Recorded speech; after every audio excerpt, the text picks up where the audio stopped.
ទូចបងបាត់នៅផុតហើយ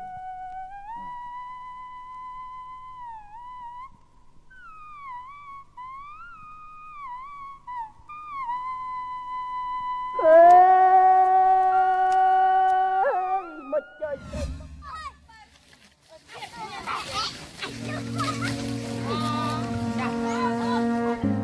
ថ្ងៃនេះគឺជាថ្ងៃដែលមានទុកក្រៀមក្រំរបស់បងប្អូនជនជាតិដើមប្រទេសគួយ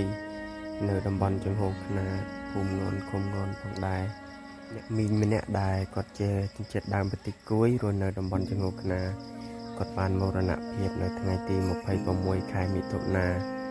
បាទចូលរួមរំលែកទុក្ខដល់ក្រៀមក្រំនេះផងដែរក៏ប៉ុន្តែថ្ងៃនេះខ្ញុំចង់ចែករំលែកអំពីវប្បធម៌របស់ជនជាតិដើមប្រទេសគួយពីការយកសពទៅទុកដាក់នៅកន្លែងមួយដែលសារតែបងប្អូនជនជាតិដើមប្រទេសគួយពួកគាត់មានកន្លែងទុកដាក់សពដែលគេហៅថាព្រៃកប់សពជាងបងប្អូនជនជាតិដើមប្រទេសគួយគាត់មានព្រៃសម្រាប់កប់សពហើយក្រៅពីព្រៃកប់សពគាត់មានព្រៃអារក្សព្រៃបំរុងហើយនិងព្រៃប្រើប្រាស់ហើយមានព្រៃថែរក្សាផ្សេងៗទៀត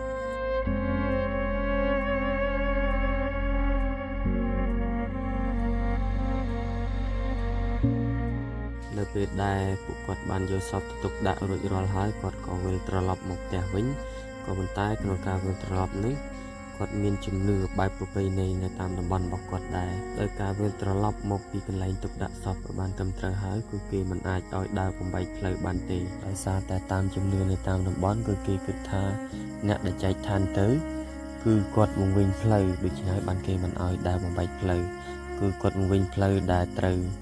ធ្វើដំណើរទៅកាន់សុគតិភពតាមផលកម្មដែលគាត់បានសាងដែលគាត់មានដែលបានទៅចូលរួមនៅកន្លែងទុកដាក់សពពេលត្រឡប់មកវិញគឺយើងជាលក់ជាមួយនឹងទឹករមៀតនេះគឺជាតំណាងឲ្យនៃការ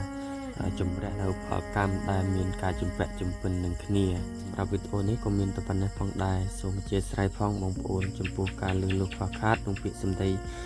ទោះខុសត្រង់កន្លែងណាផងដែរសូមអរគុណកុំភ្លេចជួយ follow ផងណាបាទ